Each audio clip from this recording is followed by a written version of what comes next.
انشاءاللہ اس مختصر سے وقت میں آپ تمام کے سامنے کل سے جو ایام، کل سے جو دن چالو ہونے والے ہیں اس کی فضیلت کے تعلق سے کچھ باتیں رکھوں گا، اور اللہ رب العزت نے موقع دیا جو ہے ابراہیم علیہ السلام اور قربانی کے تعلق سے کچھ باتیں دیکھیں گے۔ تو بہرحال جو دن ہم پر آنے والے ہیں ان دنوں کے تعلق سے جو اس کی اہمیت ہے، جو اس کی فضیلت ہے، اگر اس کو ہم سمجھ لیں تو یاد رکھیں یہ سب سے افضل دن ہے، سب سے بہترین دن ہے اعمال کے اعتبار سے جو ہم پر آنے والے جو 10 دن ہیں یاد رکھیں۔ تو ذوالحجہ کی جو پہلے 10 دن ہیں یاد رکھیں، یہ 10 دن بہت زیادہ اہمیت کے حامل ہے۔ یہ بڑی افسوس کی بات ہے کہ ہم لوگ ان ایام کو یوں ہی گزار دیتے ہیں۔ ہمارے پاس جو ہے رمضان جو ہے، یقیناً رمضان کی بڑی فضیلت ہے، لیکن رمضان کے علاوہ پھر ہم کسی دن کی فضیلت نہیں مانتے ہیں، جبکہ ان دنوں کی فضیلت نبی اکرم صلی اللہ علیہ وسلم نے فرمایا سب سے زیادہ یاد ہے، ان میں جو اعمال کیے گئے اللہ رب العزت کو سب سے زیادہ محبوب ہے، سب سے زیادہ پسندیدہ ہے، اور وہ کون سے دن ہے؟ پہلے 10 دن جو ہے ذوالحجہ کی یاد رکھیں۔ یقیناً راتوں کے اعتبار سے رمضان کی راتیں شب قدر افضل ہے یاد رکھیں، لیکن دن کے اعتبار سے یہ دن سب سے افضل ہے۔ تو بہرحال وہ دن آنے والے ہیں، ہمیں چاہیے کہ ان دنوں کے اعتبار سے ہم اپنے آپ کو تیار کریں۔ تو آئیے مختصر سے وہ اعمال جو ان 10 دنوں میں ہمیں کرنا ہے وہ آج میں آپ کے سامنے رکھوں گا، تاکہ جب یہ دن چالو ہو جائے تو ہم جو ان چیزوں کا اپنا روٹین، اپنا جو ہے معمول بنا لیں۔ تو سب سے پہلی چیز یاد رکھیے ذوالحجہ کی جو فضیلت ہے، وہ فضیلت میں سب سے بڑی اور سب سے اہم فضیلت یہ ہے کہ ذوالحجہ کا مہینہ یاد رکھیے حرمت والے مہینے میں سے ایک مہینہ ہے۔ حرمت والے مہینے یاد رکھیے ان کی تعداد 4 ہے، یاد رکھیے 3 تو ایک ساتھ آتے ہیں، کنٹینیوسلی ایک کے بعد آتے ہیں، ذوالقعدہ جو گزر رہا ہے آج آخری دن ہو سکتا ہے، ذوالحجہ اور محرم یاد رکھیے 3 ایک ساتھ آتے ہیں، اور رجب کا ایک مہینہ یاد رکھیے وہ بیچ میں آتا ہے یاد رکھیے۔ تو ایسے 4 حرمت والے مہینے ہیں جو 3 پے در پے ایک کے بعد ایک آتے ہیں، اور ایک جو ہے بیچ میں آتا ہے یاد رکھیے وہ ہے رجب کا مہینہ۔ اور مشرکین مکہ چونکہ لوٹ مار وغیرہ آس پاس کے علاقوں میں عرب زیادہ کرتے تھے، تو وہ لوگ 3 مہینوں کو حرمت والے ایک ساتھ نہیں مناتے تھے، تو وہ کہتے تھے کہ محرم کا مہینہ یہ بار جو ہے سفر کے بعد آئیں گا، وہ اس کو چینج کرتے رہتے مہینے کو، مطلب کسی سال جو ہے 2 ذوالحجہ اور ذوالقعدہ اور ذوالحجہ ایک ساتھ آتے اور کہتے ابھی سفر ہے اس کے بعد کا مہینہ، وہ چینج کرتے تھے مہینوں کے، تاکہ 3 مہینے اگر ایک ساتھ حرمت والے آئیں گے تو لوٹ مار وہ نہیں کر سکیں گے۔ ٹھیک ہے، نبی اکرم صلی اللہ علیہ وسلم نے کہا کہ اب زمانہ گھوم گھام کر اس کے اصلی وقت پہ آ چکا ہے، چونکہ جس سال نبی اکرم صلی اللہ علیہ وسلم نے حج کیا اس سال جو ہے یہ سب سے جو ہے معاملہ صحیح تھا، اور 3 مہینے ایک کے بعد ایک جو ہے عرب کاؤنٹ کر رہے تھے یاد رکھیے۔ تو بہرحال ذوالحجہ یاد رکھیے حرمت والا مہینہ ہے۔ اب حرمت والے مہینے کی خصوصیت کیا کرنا ہے اس میں، کیا چیز نہیں کرنا ہے، تو حرمت والے مہینے میں یاد رکھیے ہم کو گناہ اور معصیت سے بچنا ہے۔ اب کوئی یہ سوال کر سکتا ہے کہ دوسرے مہینوں میں کیا بچنا نہیں، تو ویسا نہیں یاد ہے کہ دوسرے مہینوں میں بھی بچنا ہے، ان مہینوں میں زیادہ بچنا ہے یاد رکھیے، ٹھیک، اور ان مہینوں کے اندر نیکی میں اضافہ کرنا ہے، نیکی میں زیادتی کرنا ہے اور آگے بڑھنا ہے یاد رکھیے۔ تو حرمت والے مہینے یاد رکھیے ان کا بڑا احترام ہے، گناہوں سے بچنا ہے، نیکیوں میں اضافہ کرنا ہے اور آگے بڑھنا ہے یاد رکھیں۔ لیکن افسوس کی بات یہ ہے کہ حرمت والے مہینے کب آتے ہیں اور کب چلے جاتے ہیں اکثر ہم کو پتہ بھی نہیں چلتا ہے، کیونکہ اسلامی تاریخ یا وہ کیلنڈرز جنرلی یہ چلتے نہیں ہیں، بہت مشکل سے کوئی اردو نیوز پیپر ہو تو اس میں ہی وہ تاریخ آتی ہے اگر آپ کو عربی ڈیٹ دیکھنا ہے، کیونکہ ہمارے جو ایپس وغیرہ ہوتے ہیں وہ بھی ایڈجسٹ کرنا پڑتے ہیں، کیونکہ وہ چینج ہوتا ہے نا، ایک دن کم ہوتا جاتا ہے ہر مہینے، تو بہت مشکل ہوتا ہے یاد رکھیں۔ تو لہٰذا ہم تو یاد بھی نہیں رکھ پاتے، لیکن یاد رکھیں ان مہینوں کو، 3 مہینے تو بہت آسان ایک ساتھ آتے ہیں، اور ایک مہینہ جو ہے رجب کا ہے اس کو یاد رکھیے۔ تو یہ حرمت والے مہینے، نیکی کرنا ہے، گناہوں سے بچنا ہے۔ دوسرا کام ان 10 دنوں میں خاص طور سے، حرمت والا مہینہ تو مکمل ہوا، لیکن ان خاص 10 دنوں کے اندر جو عمل کرنا ہے یاد رکھیے، اس کے تعلق سے چند باتیں آپ کے سامنے رکھتا ہوں۔ پہلی چیز یہ مسند احمد کی روایت ہے، نبی اکرم صلی اللہ علیہ وسلم فرماتے کہتے ہیں ان 10 دنوں سے بڑھ کر کوئی دن ایسا نہیں جس میں کیا گیا عمل اللہ تعالیٰ کے یہاں زیادہ عظیم اور زیادہ محبوب ہو۔ مطلب ان 10 دنوں میں کیے گئے اعمال اللہ کے نزدیک سب سے عظیم ہے اور سب سے محبوب ہے یاد رکھیں۔ کوئی دنوں میں مطلب اس کے علاوہ کسی دن میں کیا گیا عمل اللہ کے نزدیک اتنا عظیم اور محبوب نہیں ہے جتنا ان 10 دنوں میں۔ ایک تو حرمت والا مہینہ ہے، پھر اس میں ان 10 دنوں کی مخصوص خصوصیت ہے کہ اللہ تعالیٰ کو ان 10 دنوں میں کیے گئے اعمال سب سے زیادہ عظمت رکھتے ہیں، سب سے زیادہ عظیم ہے، اور سب سے زیادہ اللہ ان اعمال کو ہی پسند کرتا ہے یاد رکھیں۔ تو لہٰذا دوسری بات پتہ چلی حرمت والے مہینے کے بعد ان ایام میں، ان پہلے 10 دنوں میں، یہ جو پہلا عشرہ ہے یاد رکھیے، 10 دنوں کو یاد رکھیے عشرہ کہہ رہے ہیں ہم، تو 10 دن جو یاد رکھیے اس میں اللہ تعالیٰ کو سب سے زیادہ پسند ہے عمل جو بھی بندہ کرتا ہے یاد رکھیے۔ روایت کے اندر نبی اکرم صلی اللہ علیہ وسلم سے سوال ہوا کیا جہاد فی سبیل اللہ بھی نہیں؟ جو آپ یہ کہہ رہے ہیں کہ سب سے زیادہ اللہ کو ان دنوں میں کیے گئے اعمال پسند ہے، تو کیا جہاد فی سبیل اللہ بھی نہیں؟ مطلب سب سے زیادہ ان دنوں میں عمل پسند ہے جہاد سے بھی زیادہ؟ تو نبی اکرم صلی اللہ علیہ وسلم فرمایا ہاں، جہاد سے بھی زیادہ، سوائے اس مجاہد کے جو اپنے جان اور مال کے ساتھ میدان جہاد میں جائے اور واپس لوٹ کے نہ آئے، اس کا عمل ہی پھر اس سے زیادہ افضل ہے۔ تو کتنا افضل ہے یاد رکھیں ان دنوں میں عمل کرنا، ان 10 دنوں کے اعمال ایک مجاہد کے عمل سے بھی زیادہ افضل ہے، صرف اس مجاہد سے کم ہے جو جان اور مال کے ساتھ میدان جہاد میں جائے اور پھر کچھ بھی واپس نہ آئے، نہ جان واپس آئی نہ مال، مطلب شہید بھی ہو گیا مال بھی چلا گیا، بس وہ افضل ہے باقی نہیں۔ تو کتنے افضل ہیں یہ ایام جو گزر رہے ہیں۔ اب کتنی افسوس کی بات ہے ان ایام کو ہم یوں ہی چھوڑ دیتے ہیں، مطلب اس میں اعمال کرنا تو دور، ہم کو پتہ بھی نہیں چلتا ہے کب آئے کب چلے گئے، کیونکہ وہ عید کی تیاریاں ہیں، تھوڑا بہت جو جانور وغیرہ لاتے ہیں، پھر کبھی کبھار آج کل تو وہ ٹرینڈ نہیں ہے کہ اس عید میں خرید یا لوگ شاپنگ وغیرہ زیادہ کرتے ہیں، بہرحال بس وہ کھانے پینے اور اس چیز کے اندر، یا پھر عید کے بعد سے جو پلاننگ ہوتی جانور کے ذبح ہونے کے بعد وہ کباب کیسے بنیں گے فلاں کیسا ہوگا، اس میں بس ٹائم ویسٹ ہو رہا ہے۔ جیسے رمضان کا مہینہ گھومنے پھرنے کھانے پینے شاپنگ خرید و فروخت میں جا رہا ہے، بیچنے اور گھروں کو تیار کرنے میں رنگ روغن کرنے میں جا رہا ہے، یہ مہینہ یہ 10 دن بھی ایسے ہی گزر جاتے ہیں اندر، ان کو تو پتہ بھی نہیں چلتا، گزر بھی جاتے ہیں، عید آ بھی جاتی ہے اور معاملہ ختم ہو جاتا ہے ادھر۔ تو لہٰذا ان ایام میں اللہ تعالیٰ کو کیے گئے اعمال سب سے زیادہ عظمت رکھتے ہیں، سب سے زیادہ محبوب ہیں، لہٰذا آپ پلاننگ کر لیجئے کہ اب ان ایام میں ہم کیا کیا کریں گے، بڑے اہم ہیں۔ اچھا، ان دنوں میں کیے گئے اعمال سب سے محبوب کیوں ہیں؟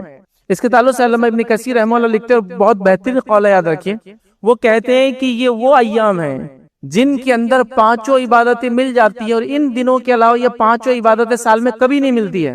کون کون سی عبادت؟ توحید ہے، ہر بار ظاہر سی بات ہے اس پہ تو ہم کو قائم رہنا ہے، نماز ہے ہر روز یہ تو پڑھنا ہی ہم کو یاد رکھیے، روزہ ہے یاد رکھیے رمضان میں رکھنا ہے، ٹھیک ہے، زکوٰۃ ہے یاد رکھیے سال میں ایک بار دینا ہے، اور حج ہوتا ہے 5 ہے نا، تو 4 عبادت تو ایک ساتھ کبھی نہ کبھی ہو سکتی ہے، حج نہیں آتا ہے ہر بار یاد رکھ، تو وہ کہتے ہیں 5 چیزیں ان ایام میں مل جاتی ہے، چونکہ یہ حج کے ایام ہے نا، تو 5 چیزیں مل گئی۔ آپ نماز پڑھ رہے فرضی پڑھ سکتے، نفل پڑھ رہے، روزے نفل رکھ سکتے تو روزہ بھی مل گیا، زکوٰۃ نہیں تو آپ صدقہ دے سکتے، نفل تو خرچ کرنے کا معاملہ بھی ہو گیا، اور حج بھی اس میں آتا ہے یاد رکھیے، چونکہ 5 عبادتیں اس میں مل جاتی ہے، اس لیے اللہ رب العزت نے ان ایام کو سب سے افضل قرار دیا ہے، جس کے اس میں حج بھی آ رہا ہے یاد رکھیے، تو بڑی اہم بات ہے یاد رکھیے۔ تو لہٰذا ان 10 دنوں کو ہم کو بہت پلان کر کے منانا ہے یاد رکھیے، کچھ باتیں تو رسول اللہ صلی اللہ علیہ وسلم سے ملتی ہے اور کچھ باتیں عام رہیں گی، دونوں باتیں ہم دیکھیں گے انشاءاللہ، ٹھیک ہے، تو لہٰذا ہم کو ان ایام کو منانا ہے۔ اسی طرح ایک اور روایت کے اندر یہ الفاظ ہے جو مسند احمد کی روایت ہے، آپ نے فرمایا ان دنوں میں تم تحلیل کیا کرو، تحلیل لا الہ الا اللہ کہا کرو، اور پھر اسی حدیث میں آگے فرمایا اور ان دنوں میں تم تکبیر کہا کرو، تکبیر مطلب اللہ اکبر کہا کرو، اور ان دنوں کے اندر تم جو ہے تحمید کیا کرو، مطلب الحمدللہ کہا کرو۔ وہ مسند احمد کی روایت میں یہ الفاظ بھی ہے۔ تو 3 اذکار بھی بتا دیے جو ان ایام میں زیادہ کرنا ہے، لا الہ الا اللہ کہنا ہے، اللہ اکبر کہنا ہے، اور الحمدللہ کہنا ہے۔ دوسرے حدیث میں اور بھی الفاظ آتے ہیں، بہرحال تکبیرات اور وغیرہ وغیرہ سب آپ لوگ جانتے ہیں، انشاءاللہ موقع رہا تو دیکھیں گے، تو بہرحال خاص طور سے یہ 3 الفاظ تو یہاں آ رہے ہیں، 3 اذکار تو آ رہے ہیں، تو ہمیں ان 10 دنوں میں یہ بات تو پتہ چلی کہ کثرت سے اللہ کا ذکر کرنا ہے، مخصوص ذکر کے علاوہ بھی جو عمومی ذکر ہے دعائیں ہیں وغیرہ وہ بھی کرتے رہنا ہے، تو لہٰذا یہ سب سے افضل دن ہے، اور اس افضل دن کی حدیث کے آخر میں اللہ تعالیٰ فرمائے یہ خاص طور سے کیا کرو، حالانکہ یہ بھی نہیں کیا لیکن خاص ایمفسائز کیا جا رہا ہے، آپ کو یاد دہانی کی جا رہی ہے، یا اور یاد دلایا جا رہا ہے کہ یہ عمل تو خاص کیا کرو، تکبیر ہے، تحلیل ہے اور تحمید ہے، الحمدللہ خاص طور سے اس میں کرنا چاہیے یاد رکھ۔ اسی کے ساتھ ساتھ ان ایام میں جو عمل کرنے چاہیے یاد رکھیں، اس میں سے ایک عمل یہ ہے، اور کئی الگ الگ روایتوں میں مختلف الفاظ آتے ہیں جس میں یہ الفاظ بھی آتے ہیں کہ نبی اکرم صلی اللہ علیہ وسلم ان 9 دنوں کا روزہ ہمیشہ رکھتے تھے۔ ایک روایت میں الفاظ نبی اکرم صلی اللہ علیہ وسلم ان روزوں کو کبھی نہیں چھوڑتے تھے، شوال کے 6 روزے، پیر اور جمعرات کا روزہ، منڈے اور تھرسڈے کا روزہ، ایام میں 20 کے روزے مطلب چاند کے اعتبار سے 13، 14 اور 15 تاریخ کا روزہ، اور اس کے علاوہ محرم کا روزہ، اور اس کے علاوہ ذوالحجہ کے 9 روزے نبی اکرم صلی اللہ علیہ وسلم ہمیشہ رکھا کرتے ہیں۔ اس حدیث میں یہ پورے روزے ہیں، اور یہ تمام نفل روزوں کی لسٹ بھی آ گئی ایک ساتھ، تو یہ 9 دن کے روزے نبی اکرم صلی اللہ علیہ وسلم ہمیشہ رکھا کرتے تھے، تو یہ سنت بھی ہوا، سنت موقعہ بھی ہوا، تو جو شخص روزہ رکھ سکتا ہے ان 9 دنوں میں روزہ رکھے۔ اب بہت سارے لوگوں کے لیے ایک نئی بات ہوتی ہے، ارے کیا ان دنوں میں بھی روزے؟ ہاں، ان دنوں میں اللہ کے رسول صلی اللہ علیہ وسلم پورے 9 دن روزے رکھتے، عید کا روزہ یاد رکھیں حرام ہے، عید کے دن روزہ نہیں رکھ سکتے آپ، ویسے سال میں 5 روزے نہیں رکھ سکتے آپ، حرام ہے اور منع ہے، عید الفطر، عید الاضحیٰ اور ایام تشریق کے 3 دن مطلب 11 ذوالحجہ، 12 ذوالحجہ اور 13 ذوالحجہ، مطلب 10 کو عید ہوتی ہے، 11، 12، 13، تو یہ 4 روزے آپ نہیں رکھ سکتے کبھی بھی، اور عید الفطر کا روزہ حرام ہے یاد رکھیں۔ اس کے علاوہ جو روزے منع ہے یا احتیاط کے حکم ہے، جیسا کہ جمعے کا اکیلا روزہ نہیں رکھنا ہے، یا تو جمعرات جمعہ یا جمعہ ہفتہ، سنیچر سیٹرڈے کا اکیلا روزہ نہیں رکھنا، یا تو فرائیڈے سیٹرڈے یا سیٹرڈے سنڈے رکھنا چاہیے، لیکن یہ حرام میں نہیں، رکھ بھی لے تو کوئی مسئلہ نہیں، لیکن اکیلا نہیں رکھنا ہے، لیکن یہ روزے منع ہے یاد رکھیں۔ تو لہٰذا 9 دنوں کے روزے میں اور آپ رکھ سکتے ہیں، ٹائم ٹیبل دیکھ لیجیے اپنے اپنے علاقوں میں، سحر کا آخری وقت کیا ہے، ٹھیک ہے، اور انسان جو ہے روزوں کا جو اہتمام کر سکتا ہے ان 9 دنوں میں خاص طور سے یہ سنت موقع ہے. چلے کوئی نہ رکھ پائے کسی وجہ سے، صحت ہے، سفر ہے، عورتوں کے مخصوص مسائل ہیں، تو ایک روزہ تو رکھنے کی ضرور کوشش کرے، وہ ہے عرفے کا روزہ. عرفے کے روزے کے تعلق سے صحیح مسلم کی روایت ہے، نبی اکرم صلی اللہ علیہ وسلم فرماتے ہیں کہ عرفے کا ایک روزہ مجھے اللہ رب العزت سے امید ہے کہ پچھلے 1 سال اور اگلے 1 سال کے گناہوں کا کفارہ بنے گا. تو عرفے کا روزہ رکھ لیجیے. 9 ذی الحجہ کا روزہ عام اعتبار سے 9 کا روزہ کم از کم رکھیں. 9 کے روزے کی فضیلت یہ ہے کہ آپ صلی اللہ علیہ وسلم فرماتے ہیں مجھے اللہ کی ذات سے امید ہے کہ یہ پچھلے 1 سال اور اگلے 1 سال کے گناہوں کا کفارہ بنے گا. اور یاد رکھیں نوافل پہ جو گناہ کے کفارے کی بات آتی ہے یہ صغائر کے تعلق سے آتا ہے. کبیرہ کے لیے توبہ کنڈیشن ہوتی ہے، ہمیشہ کے لیے.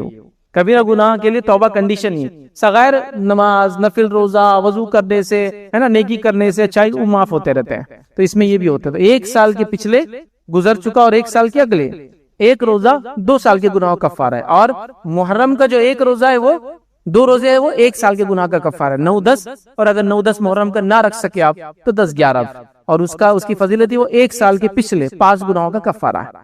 لیکن یہ ایک روزہ 2 سال کے گناہوں کا کفارہ ہے. تو 9 روزے رکھیے. آپ نہیں رکھ سکتے آپ کوئی مسئلہ نہیں، تو یوم عرفہ کا کوشش کرے کہ آپ روزہ رکھیں، ٹھیک ہے، اور اس کو پانے کی کوشش کرے. یاد رکھیں اسی طرح یاد رکھیے ان 10 دنوں کے اندر جو ایک عمل خاص آپ کو کرنا ہے، جو عمل خاص بتائے جا رہے ہیں اس کے اندر خاص عمل ہے وہ یاد رکھیے، وہ قربانی کرنا ہے. قربانی یاد رکھیے اس 10 تاریخ کو آپ کوشش کرے کہ کرے جو افضل ہے.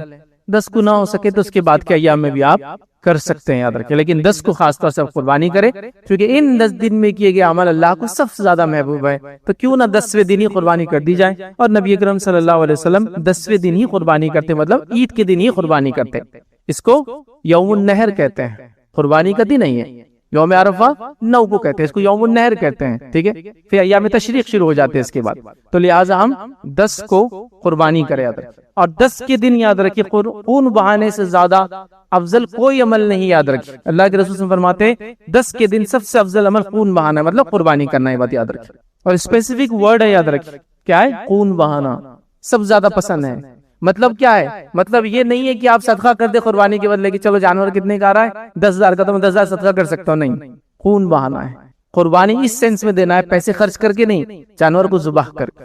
لیکن اس کے بارے میں قرآن نے بھی بات بیان کر دی جو خطبے کے سٹارٹ میں نے آپ کے سامنے پڑھی تھی. اور اللہ نے فرمایا لن ینال اللہ لحومھا ولا دماؤھا ولکن ینالہ التقوی منکم. نہیں پہنچتا ہے اللہ کے پاس جانوروں کا خون اور گوشت، ان کا نہ لحومھا ولا دماؤھا، نہ ان کا گوشت پہنچتا ہے اللہ کے پاس، نہ خون پہنچتا ہے. ولکن ینالہ التقوی منکم، لیکن اللہ کے پاس جو چیز پہنچتی ہے وہ تمہارا تقوی ہے. جو تم نے جس نیت سے قربانی کی وہ اللہ کے پاس پہنچتا ہے، خون اور گوشت نہیں پہنچتا. تو اللہ رب العزت نے جو قربانی کو حکم دیا وہ کوئی اس سینس میں نہیں ہے کہ اللہ کو خون پسند ہے، وہ تو پہنچتا بھی نہیں اللہ تعالیٰ کو. وہ انٹینشن ہے، وہ نیت اس سے قربانی کی، وہ واقعہ ہے جس کی وجہ سے قربانی کی، وہ سنت نبی نے جو بتائی اس کی وجہ سے قربانی کی. اور قربانی کا ایک جذبہ اس قربانی نے ہمارے اندر جگایا. پھر اس جذبے کے بعد ہم نے جو قربانی کی لوگوں میں تقسیم کیا، غریبوں میں بانٹا، لوگوں نے کھایا اور پیا. سال کے کم از کم 2-4 دن تو لوگ جو ہے کھائے اور پیے اور اچھے سے رہے. تو اس کا پورے سماج کو بھی فائدہ ہوا. تو اللہ کو نہیں ہوتا کچھ فائدہ اس قربانی کا، عید کا. مطلب اللہ ویسا معبود نہیں جس کو خون بہانے میں خوشی ہوتی ہے، وہ خون بہا کے اس سے کچھ فائدہ ہوتا ہے. وہ تمہارے لیے، اللہ کو نہیں پہنچتا کچھ، نیت پہنچتی ہے اللہ کو سب. اب یہ قربانی کا عمل کہاں سے آیا؟ بس مختصر رکھتا ہوں، واقعہ انشاءاللہ اگلے جمعہ دیکھیں گے. قربانی کا عمل ابراہیم علیہ السلام سے آیا. اور ابراہیم علیہ السلام نے جانور کی قربانی دینے سے پہلے سب کچھ قربان کر دیا تھا. سب کچھ قربان کر دیا تھا. اپنی زندگی، اپنی جوانی، زندگی پوری اور اپنی جوانی بھی، اپنا گھر، اپنا وطن، اپنی بیوی، اپنا بچہ، اپنے جسمانی اعتبار سے اللہ نے حکم دیا 80 سال سے زائد عمر ختنہ کرو. اور ختنہ کا جب حکم آیا تو آپ کے پاس کچھ نہیں تھا، آپ نے کلاڑی سے اپنی ختنہ خود اپنے ہاتھ سے کر لی اور وہاں سے ختنہ کا سلسلہ چالو ہوا. اور ساری قومیں جو ابراہیم علیہ السلام کو مانتے، چاہے یہود اور نصارہ اور مسلمان، سب ختنہ کرواتے. یاد رکھیں تو آپ نے ہر چیز قربان کیا، اللہ نے جو ڈیمانڈ کیا اور وہ حاضر کر دیا. اور یہ قربانی کا جذبہ ہے. تو وقت، زمین، حالات، زندگی، جوانی، بیوی، بچہ، جو اللہ نے ڈیمانڈ کیا ان سے، جب بھی کہا انہوں نے کہا بس میں تیار ہوں قربانی کی. اور اس کا فائدہ کیا ہوا؟ اس کا فائدہ یہ ہوا، اللہ تعالیٰ قربانیوں کو ضائع نہیں کرتا. یہ بات یاد رکھ لیجیے آپ. اللہ نے یہ فائدہ دیا ان کے بعد، چونکہ انہوں نے اتنی اطاعت، اتنی فرمانبرداری، اتنی عاجزی، اتنی قربانیاں دی کہ ان کے بعد اللہ نے تمام انبیاءوں کو انہی کی نسل میں پیدا کیا. ان کے بعد کوئی نبی ان کی اولاد کے علاوہ پیدا نہیں ہوا. کمپلیٹ انبیاء جو ان کے بعد، مطلب اپروکسیمیٹلی 7,000 سال پہلے ان کا زمانہ تھا، اس کے بعد سے لے کر جتنے انبیاء آئے سب انہی کی نسل میں آئے. اور خاص طور سے ان کے بیٹے اسحاق علیہ السلام کی نسل میں سارے انبیاء آئے ان کے بعد کمپلیٹ، اور اسماعیل علیہ السلام جو ان کے بڑے بیٹے تھے ان کے نسل کے اندر ایک ہی نبی آیا ہوا ہے، نبی اکرم صلی اللہ علیہ وسلم. تو گویا بڑے بیٹے کی نسل میں ایک نبی جو آخری نبی ہے، اور چھوٹے بیٹے کی نسل میں اس کے کئی بیٹے بہرحال آپ کو تھے، لیکن جو روایت اسحاق علیہ السلام ان کی نسل سے باقی سب. تو تمام انبیاء انہی کی نسل سے پیدا ہوا، یہ اس قربانی کا نتیجہ. اور ابراہیم علیہ السلام خاص شخصیت ہے، یاد رکھیں خاص شخصیت ہے. جو قرآن میں نبی اکرم صلی اللہ علیہ وسلم کو اسوہ کہنے کے بعد کسی شخصیت کو اس امت کے لیے اسوہ اور نمونہ کہا گیا ہے اگر، تو کہا کہ تمہارے لیے ابراہیم میں سب سے بہترین اسوہ ہے. تو ابراہیم علیہ السلام کا اس امت سے گہرا تعلق، بہت گہرا تعلق. قربانی، حج کے ارکان لے لیجیے آپ، تو سب انہی سے آتے، یاد رکھیے. تو اللہ تعالیٰ جو ہے قربانیوں کو ضائع نہیں کرتا ہے. تو یہاں یاد رکھیے قربانی کرنا ہے، لیکن قربانی جب کریں گے تو اس قربانی کو یاد کیجئے پہلے جو ابراہیم نے دی تھی علیہ السلام، اور اس کے بعد پھر اس جانور کی گلے پہ چھری پھیری ہے.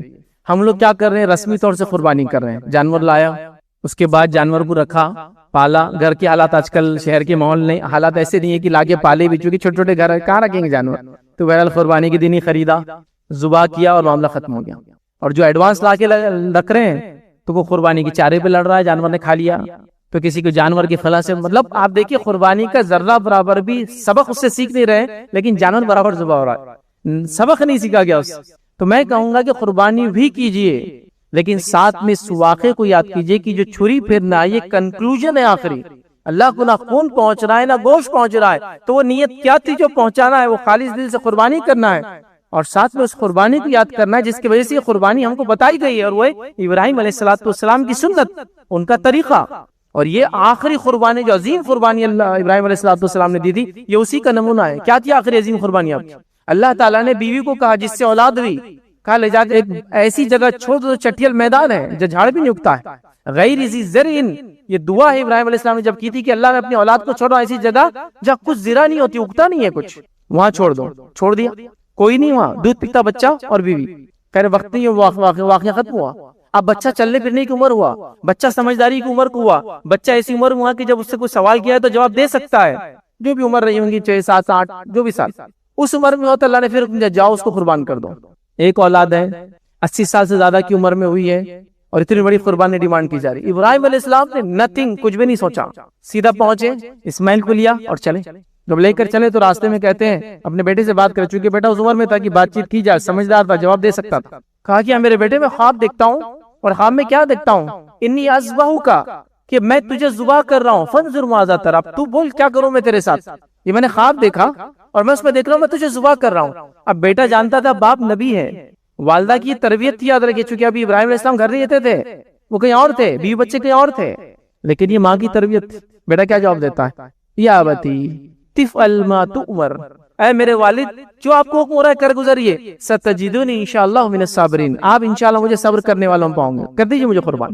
لاسٹ پیک قربانی کی، بیٹے کو لے کے چلے گئے، لٹا دیا اور ذبح کرنے کو تے آواز آئی کہ ابراہیم تم نے اپنا خواب سچ کر دکھایا.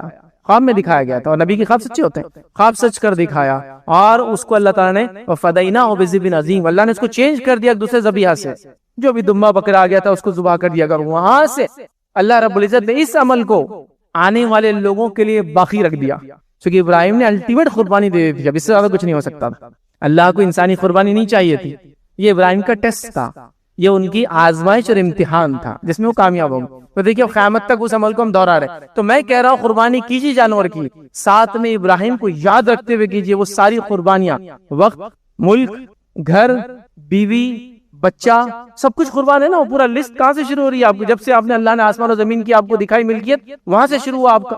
قوم کو دعوت، والد کو دعوت، بادشاہ وقت کو دعوت، آگ میں ڈال دیا جانا، وطن سے نکال دیا جانا، نکاح کرنا، اولاد کرنا ہونا، بیوی کا جو ہے مصر کے بادشاہ کا لے لینا، پھر حاجر علیہ السلام سے نکاح ہونا، ان سے پہلی اولاد ہونا، اولاد ہونے کے بعد کہا جانا کہ چھوڑ کے آ جاؤ بیوی اور بچے کو، اولاد کا بڑا ہونا، کہا جا رہا قربانی کر دو، ایک عمر میں کہا جا رہا ہے ختنہ کر دو، ختنہ مطلب آپ کے اتنے زیادہ آپ ایک جس کو کہیں گے قربانیاں وہ کر سکتے ہیں. تو یہ اس کا آخر حد تھی، جو کنکلوژن تھا جو قربانی تھی.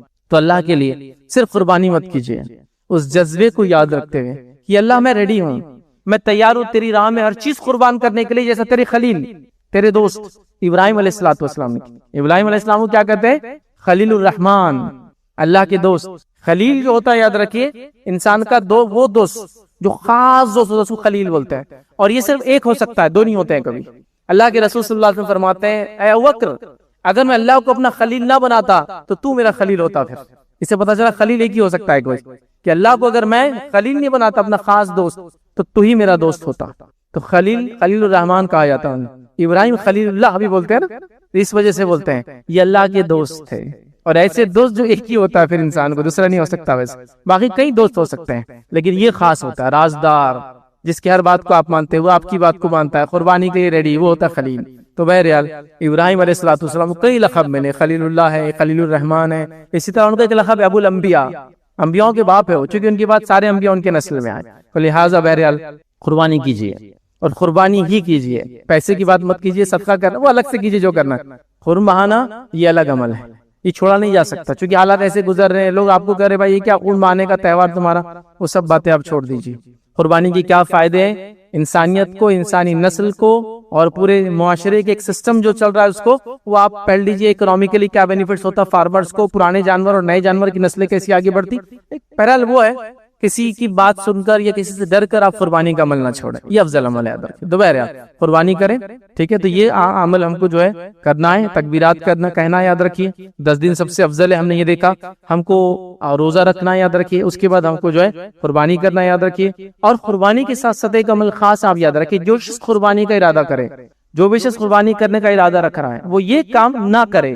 یہ کام نہیں کرنا آپ. نبی کریم صلی اللہ علیہ وسلم فرماتے ہیں، صحیح مسلم کی روایت ہے، جو شخص قربانی کا ارادہ رکھے تو وہ قربانی 1 ذی الحجہ سے لے کر، مطلب اس کا چاند دیکھنے سے لے کر، اب آج اگر چاند دکھتا ہے تو آج سے، کل دکھتا ہے تو کل سے، چاند دکھنے سے لے کر اپنی قربانی ہونے تک اپنے بال اور ناخن نہ کاٹے. تو اگر آپ قربانی کا ارادہ رکھ رہے ہیں، ٹھیک ہے، آج پیسے نہیں بھی ہے لیکن ارادہ ہے، حدیث میں ارادے کا لفظ ہے، کر رہا ہے نہیں، تو ہو سکتا ہے 9 تک اللہ حالات بنا دے، 10 کو بنا دے، 11 کو بنا دے، 12 کو بنا دے، حالات بن سکتے ہیں نا. ٹھیک ہے، تو ارادہ رکھے تو قربانی سے پہلے وہ اپنے بال اور ناخن نہ کاٹے. اگر غلطی سے کسی نے کاٹ لیا تو بہرحال وہیں چھوڑ دے، آگے نہ کاٹے، پھر اس کو کر دے. اسی طرح علماء لکھتے ہیں انہی ایام میں قربانی اگر کرنے کا ارادہ ہے جہاں بال اور ناخن نہیں کاٹ رہے، ہو سکتا ہے اگر ضروری ہو تو کر سکتے ہیں، لیکن اگر ہو سکتا ہے تو کوئی سرجری، کوئی نشتر یا اپنے جسم کا کسی اعضاء کو بھی نہ نکالا جائے. تو ہم کہیں گے ختنہ نہ کروائے. آپریشن اگر ہے اور اگر ٹالا جا سکتا ہے، کوئی ضروری نہیں ہے، چونکہ ضرورت کی چیز آپریشن آج ہے تو آج کرائیں گے، لیکن ٹال سکتے ہیں چیزوں کو تو ٹال دے، سمجھ رہے، تاکہ جسم پر نشتر نہ لگے، کوئی چیز کٹ نہ ہو. چونکہ بال اور ناخن کا حکم نہیں ہے تو جسم کاٹنے کا حکم بھی نہیں ہے. تو لہٰذا کپنگ کراتے ہیں لوگ تو نہ کرائیں ان دنوں کے اندر، ہجامہ. اسی طرح ختنہ وغیرہ بچوں کی نہ کرائے احتیاطاً، اس کے بعد کرائیں 10 دنوں کے. ٹالا جا سکتا ہے اگر ایسا کوئی آپریشن ہے جو کوئی مسئلہ نہیں، 10 دن کیا 10 مہینے بعد کراؤ آپ، ٹھیک ہے، نیڈ کوئی ابھی ضروری نہیں تو آپ ٹالے، ایمرجنسی میں سب کچھ ہو سکتا ہے. تو یہ سب چیزیں آپ نہ کریں اگر ارادہ رکھتے ہیں قربانی کرنے کی تو یاد رکھیں، ٹھیک ہے. اسی طرح یاد رکھیں ان دنوں کے اندر خاص اعمال جو تھے وہ رکھ دیا ہوں، جو لفظاً آئے کہ روزہ رکھتے 9 دن کا، یوم عرفہ کا روزہ رکھو، یا تکبیر کے اندر 3 تکبیرات اذکار کو زیادہ کرو، اور فلاں یہ چیزیں تو خاص آ گئی یاد رکھیں. اب عام باتیں جو ان دنوں میں کرنا ہے، چونکہ سب سے افضل دن آ رہے ہیں، سب سے افضل دن ہے یاد رکھیں. اللہ تعالیٰ کو ان میں کیے گئے اعمال سب سے عظمت رکھتے ہیں، سب سے عظیم ہے اور سب سے زیادہ محبوب ہے. تو لہٰذا اب ان میں دیگر کیا عمل کریں گے، تو وہ جو کہا اور دیگر سب ایک ساتھ رکھنے کی کوشش کرتا ہوں. پہلے نوافل کا اہتمام کریں گے، خاص طور سے نفل نمازوں کا. فرض تو فرض ہے، وہ تو پڑھنا ہی ہے یار، لیکن نفل نمازوں کا اہتمام کیجیے آپ ان دنوں کے اندر زیادہ تر. نفل کا موقع پڑھے زیادہ سے زیادہ، ان موقع کے علاوہ جو سنت ہے وہ پڑھے، اور پھر نوافل کا اضافہ کر ان 10 دنوں میں خاص طور سے. ٹھیک ہے، تو پہلا کام یہ کیجیے آپ، کیونکہ نماز سب سے افضل عبادت ہے. دوسرا کام جو کرنا ہے یاد رکھیے نفل روزے رکھے، جس کی بات تو آ بھی گئی کہ 9 روزے نبی اکرم صلی اللہ علیہ وسلم خود رکھتے تھے. ٹھیک ہے، تو لہٰذا روزے رکھیے نفل، جو کہ کل سے آپ اگر چاند آج دکھ جاتا تو شروع کر دے کل سے رکھنا. تو روزے کا اہتمام کرنے کی کوشش کرے، ظاہر سے اس کے لیے تیاری لگیں گی. جو بیمار ہے ان کو اپنے آپ کو تیار کرنا ہے، سحر کا انتظام کرنا ہے، مینٹل پریپریشن کرنا ہے. ہو سکتا ہے کچھ ٹائم ٹیبل آگے پیچھے کرنا پڑے صبح جلدی اٹھنے کی وجہ سے. بہرحال جو بھی آپ اس کا انتظام کریں، تو نفل روزے رکھیے. تیسرا کام یاد رکھیے صدقہ دیجیے.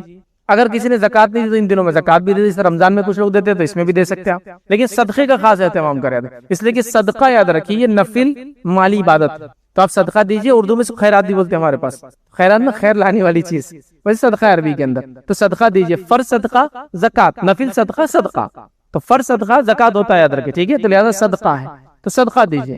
تو نفل خرچ کیجیے ان 10 دنوں میں، بہت افضل یاد ہے. قربانی کا خرچ بھی انشاءاللہ اس میں انکلوڈ ہو جائے گا. اس کے علاوہ دیگر لوگوں پہ خرچ کیجیے، رشتہ داروں پہ خرچ کیجیے، مسکینوں پہ کیجیے، مسافروں پہ کیجیے، کھانا کھلائیے، جو کر سکتے ہیں آپ. بہرحال سب کیجیے، یاد رکھیے، تو صدقہ کیجیے، یاد رکھیے، بڑی اہم چیز یاد رکھیے۔ صدقے سے ایک بات یاد رکھیے، مال کم نہیں ہوتا کبھی بھی۔ ہاں کیلکولیٹر بتاتا کم ہو گیا، لیکن برکت کے اعتبار سے بہت بہت بہت زیادہ بڑھ جاتا ہے، یاد رکھیے، جو کہ ظاہر سی بات ہے برکت کو ٹینجیبل چیز نہیں، ماپنے والی چیز نہیں کہ ماپ کے ہو تو برکت بڑی آ جاتی ہے، وہ محسوس کی جا سکتی ہے، وہ کبھی کبھار گنی بھی جا سکتی ہے، لیکن ہر بار ماپی نہیں جا سکتی، برکتیں آتی ہیں۔ خرچ کیجیے، صدقہ۔ تیسرا چوتھا کام تلاوت قرآن، کثرت سے تلاوت کیجیے قرآن کی، کیونکہ ذکر میں سب سے افضل ذکر قرآن ہی ہے نا، اللہ کے ذکر میں سب سے افضل ذکر قرآن ہے، تو لہذا قرآن کی تلاوت کثرت سے تلاوت کیجیے، ٹھیک ہے، زیادہ زیادہ پڑھنے کی کوشش کیجیے، یاد رکھیے، دن اور رات اس کا اہتمام کریں۔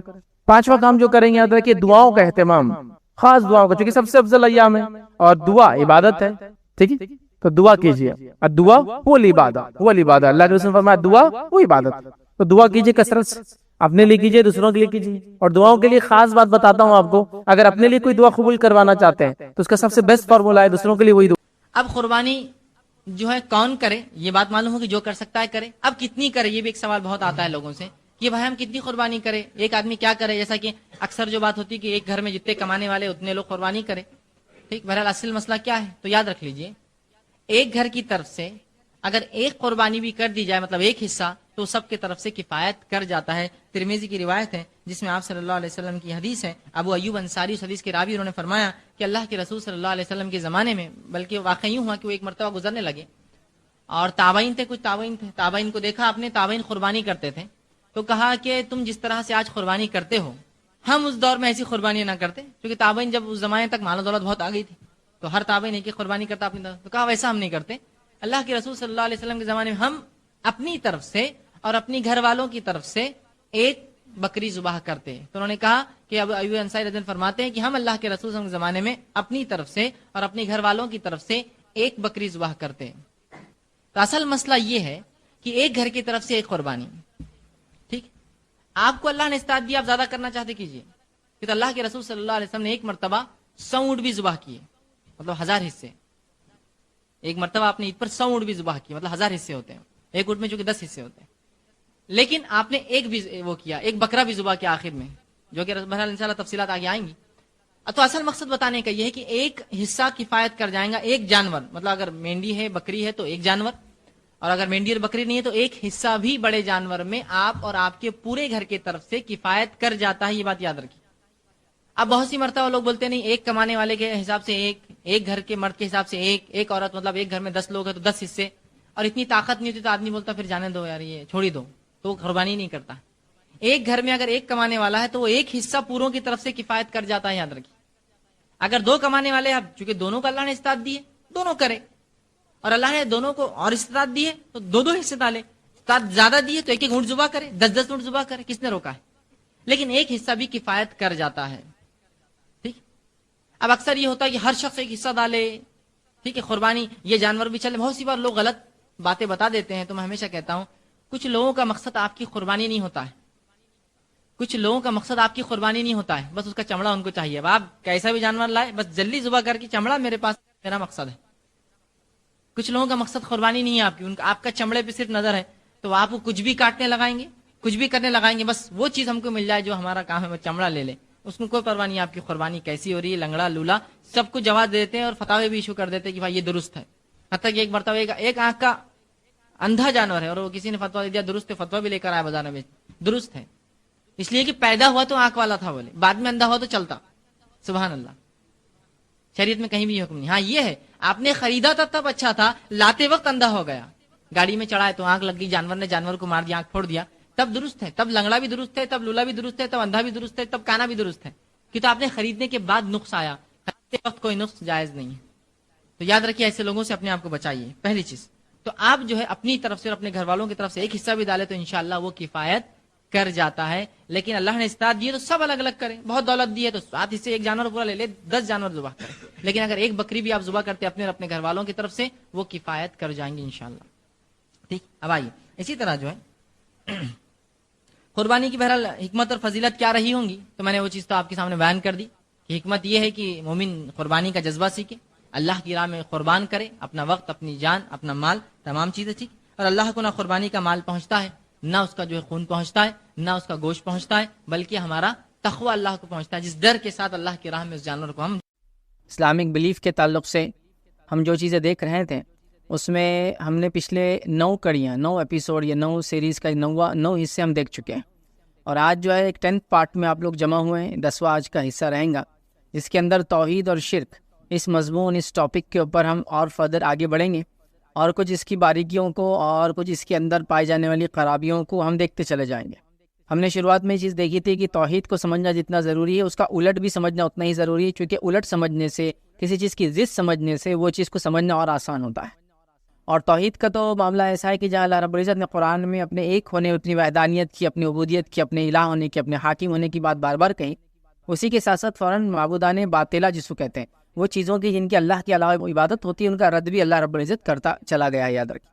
تو لہٰذا توحید کا ٹاپک جب تک شرک کو ہم نہ دیکھیں وہ مکمل نہیں ہوتا۔ یہ بات میں اس لیے کہہ رہا ہوں کہ ابھی ہم 10th سیشن میں آ چکے ہیں، 10th ایپیسوڈ چل رہا ہے۔ کچھ لوگ یہ سوال اٹھا سکتے ہیں کہ غلط کیا ہے بتانے کی کیا ضرورت ہے، صحیح کیا ہے آپ بتا دیں، لیکن توحید کے معاملے میں جب تک اس کا الٹ آپ نہیں سیکھیں گے تو یاد رکھیے اس کی صحیح چیز بھی آپ کو سمجھ میں نہیں آئیں گی، یاد رکھیے۔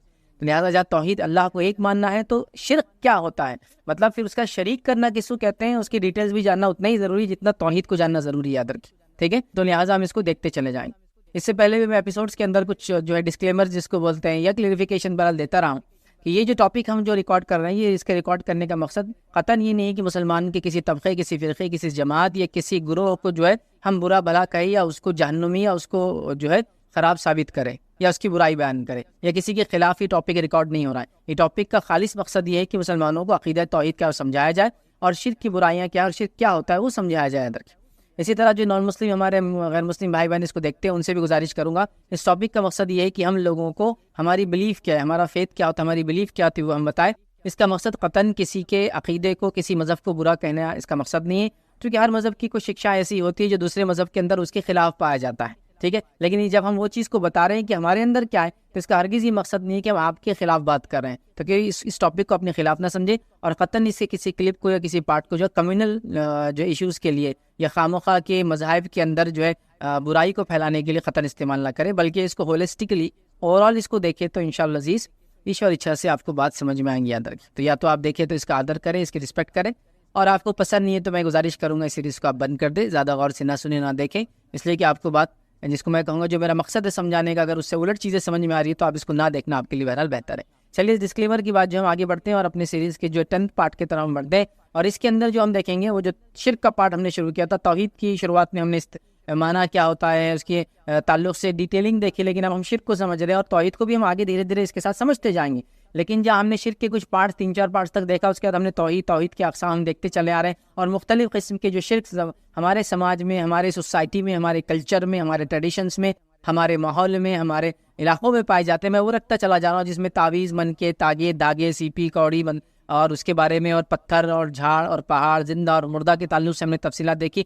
پھر آخری جو ہم نے سیریز بہرحال دیکھی تھی اس میں ہم نے برکات کے تعلق سے بہرحال کچھ چیزیں دیکھی تھی، تبرکات کیا ہوتے ہیں، کیسے ہوتے ہیں، صحیح کیا اور غلط کیا۔ چلیے آگے آئیے اور اسی کی کڑی میں کوئی کڑی جوڑتے ہیں، غیر اللہ کے نام سے جانور ذبح کرنا، اس کے تعلق سے ہم دیکھیں گے اور کچھ تفصیلات آج اسی کے بارے میں آپ کے سامنے ڈسکس کروں گا اس ایپیسوڈ کے اندر۔ تو غیر اللہ کے لیے جانور ذبح کرنا یاد رکھیے یہ شرک اکبر ہے، اس لیے کہ جانور کا ذبح کرنا یہ خالص اللہ رب العزت کے لیے ہی ہو سکتا ہے، یاد رکھیے، ٹھیک ہے۔ تو جو بھی اللہ کے علاوہ کسی کے لیے جانور ذبح کرتا ہے وہ شرک کہلاتا ہے اور یہ شرک اکبر ہے، یاد رکھیے۔ اور جانور کے ذبح کرنے سے میں سمجھتا ہوں آپ تمام کو معلوم ہے اس کا معنی کیا ہے کہ جانور کو ذبح کیا جائے، اللہ کا نام لے کر ذبح کیا جائے، اور ظاہر سی بات اس میں خون بہانا شامل ہوتا ہے، یاد رکھیے۔ اسی کو ذبیحہ کہتے ہیں، ذبح کرنا جس کو کہتے ہیں عام زبان میں، یاد رکھیے، ٹھیک ہے۔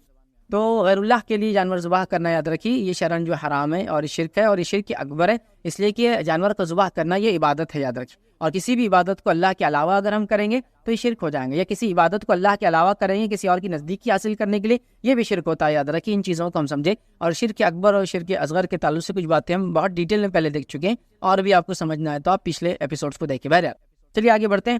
تو یہ بھی یاد رکھیے بندگی کا، عبودیت کا ایک پارٹ ہے، یاد رکھیے۔ اور جب ایک انسان کسی کے لیے جانور ذبح کرتا ہے تو اس کا مقصد یہ ہوتا ہے، یاد رکھیے، کہ وہ جانور ذبح کر کے اس سے استعانت، یاد رکھیے، مدد مقصود ہوتی ہے۔ جیسا ہم قرآن میں سورہ فاتحہ میں پڑھتے ہیں ایاک نعبد و ایاک نستعین، اے اللہ ہم تیری عبادت کرتے ہیں اور تجھی سے مدد طلب کرتے ہیں۔ تو استعانت، تو مدد مانگنے کا ایک طریقہ یہ ہے کہ ہم اللہ کی نزدیکی قرب حاصل کرنے کے لیے جانور کو ذبح کرتے ہیں، اور یہ بھی ایک عبادت ہے، یاد رکھیے، اور یہ غیر اللہ کے لیے بالکل بھی نہیں ہو سکتی، یاد رکھیے۔ اب آئیے ہماری سماج میں جو ہم دیکھتے ہیں کہ جو قربانیاں غیر اللہ کے لیے کی جاتی ہے اس کے چند اقسام پائے جاتے ہیں، اور قربانی کے اگر موٹے اگر بات کو سمجھانے کے لیے ہوں تو دو چیزیں ہوتی ہیں جو اہم ہوتی ہے قربانی میں۔ پہلا قربانی کی قسم ہوتی ہے جس کے اندر کسی کا نام لے کے، مطلب کسی کے نام پر جانور ذبح کیا جاتا ہے، اور دوسرا ہوتا ہے کہ جانور کو جب ذبح کیا جاتا ہے تو اس کا مقصد یہ ہوتا ہے کہ اللہ تعالیٰ کے سامنے ایک کوئی ارادہ، کوئی قصد ہوتا ہے انسان کا، وہ ارادے کے ساتھ اس قربانی کو کرتا ہے، تو جس کو ہم کہیں گے پہلا قربانی کسی کے نام سے ہوتی ہے، اور دوسرا قربانی کسی کے ارادے، کسی کے لیے نیت کر کے، کسی کے لیے قصد کر کے ہوتی ہے۔ یاد رکھیے دو قسمیں ہیں، ٹھیک ہے، ان دو کو آپ سمجھیے، اور ان دو قسموں کو 4 حصوں میں تقسیم کر کے صرف آپ کو سمجھاؤں گا، یاد رکھیے۔ تو پہلا ہے کسی کا نام لے کر، مطلب جیسا میں نے جانور ذبح کیا، بسم اللہ کہا، اللہ کے نام سے، تو یہ جانور اللہ کے نام سے ہوا، تو پتہ چلا نام بھی اللہ کا لیا گیا، اور قصد بھی ظاہر سی بات ہے اللہ کے لیے ہونا چاہیے اس کے اندر، ٹھیک۔ اور دوسرا ہوتا ہے کہ نام کسی کا بھی لیا جاتا ہے، قصد اللہ کے لیے ہوتا ہے انسان کا مقصد۔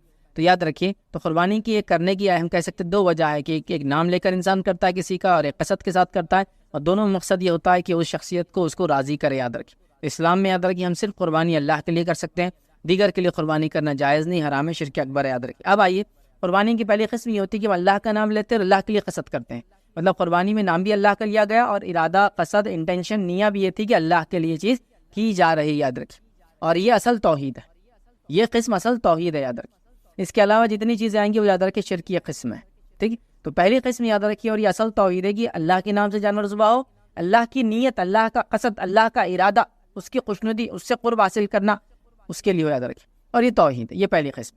دوسری قسم کیا ہوتی ہے یاد رکھیے ذبح کرنے کی، وہ یہ ہے کہ اللہ کا نام لیا جائے، لیکن مقصود یہ ہو کہ کسی اور کا قصد، غیر اللہ کا تقرب حاصل کیا جائے، مطلب نام اللہ کا لیا جا رہا ہے لیکن مقصد یہ ہے کہ کسی اور کے قریب ہو جائے، اور وہ قریب ہونے کا بھی کبھی یہ مقصد ہوتا ہے کہ اس کے ذریعے اللہ سے قریب ہو جائے، لیکن مسئلہ یہ ہوگا کہ آپ نے بیچ میں کسی کو ڈال دیا جو کہ اللہ کو اس چیز کی ضرورت نہیں۔ یاد رکھیے، اگر بیچ میں کسی کی ضرورت ہوتی تو اللہ رب العزت ہم کو اپنے نبی کے ذریعے تعلیم دلواتا کہ بیچ میں میرے لیے کوئی ہونا ضروری ہے عبادتوں میں، ورنہ میں عبادتوں کو، دعاؤں کو، مصیبتوں میں، حاجتوں کو پورا نہیں کرتا ہوں جب تک کوئی بیچ میں نہ ہو۔ اور انبیاء خود بتا دیتے، اور انبیاء علیہ الصلوۃ والسلام خود اپنی ذات کو بیچ میں رکھتے پھر ہمارے لیے، جب انہوں نے نہیں رکھا تو باقی چیزوں کا کیا معاملہ ہے؟ آپ سمجھ رہے بات؟ تو لہٰذا اللہ کے نام سے جو ہے جانور ذبح کیا جاتا ہے، قصد کسی اور کا ہے، مقصد اس کے پیچھے کوئی اور جس کی جیتی جاگتی مثالیں میں اپنے سماج میں دے سکتا ہوں کہ یہ لوگ جانوروں کو اللہ کے علاوہ نام پر چھوڑتے ہیں، حالانکہ ذبح اللہ کے نام سے کرتے ہیں، لیکن تو ذبیحہ اللہ کے نام سے ہوا، لیکن قصد، ارادہ، انٹینشن یہ تھا، نیہ یہ تھی کہ کوئی اور راضی ہو جائے، اس کے راضی ہونے سے وہ اللہ کے اور ہمارے بیچ میں کڑی بن جائے، ذریعہ بن جائے، وسیلہ بن جائے، راستہ بن جائے، حاصل کرنے کا طریقہ بن جائے، مصیبت ہٹانے کے لیے وہ ریزن بن جائے، مطلب وہ بیچ میں رہ کر ہماری شفاعت اللہ تعالیٰ سے کر دے اور معاملہ حل ہو جائے۔ تو یاد رکھیے یہ بھی شرک ہے، یاد رکھیے یہ بھی درست نہیں ہے۔ تیسرا طریقہ قربانی کا جو ہوتا ہے یاد رکھیے، اس میں یہ ہوتا ہے کہ ذبح جو ہے غیر اللہ کے نام پہ کیا جاتا ہے، اور مقصد یہ ہوتا ہے کہ اللہ سے نزدیکی حاصل کی جائے، یہ بھی درست نہیں، یاد رکھیے شرعاً یہ بھی حرام ہے، یاد رکھیے، اور یہ بھی لعنتی عمل ہے، یاد رکھیے۔ اور چوتھا ہوتا ہے یاد رکھیے کہ ذبح بھی غیر اللہ کے نام پہ کیا جائے اور مقصد بھی غیر اللہ کو راضی کرنے کا ہو، جس طرح سے مشرکین وغیرہ اپنے قربانیاں کرتے ہیں، یاد رکھیے۔ تو لہٰذا ہم اس چیز کو سمجھیں کہ قربانی اللہ کے نام سے ہو اور اللہ کو راضی کرنے قصد ہو، نہ بیچ میں کسی کی ضرورت ہو، نہ کسی اور کو بیچ میں خوش کرنا مقصد ہو، کسی اور کے نام سے بھی نہیں ہونا چاہیے۔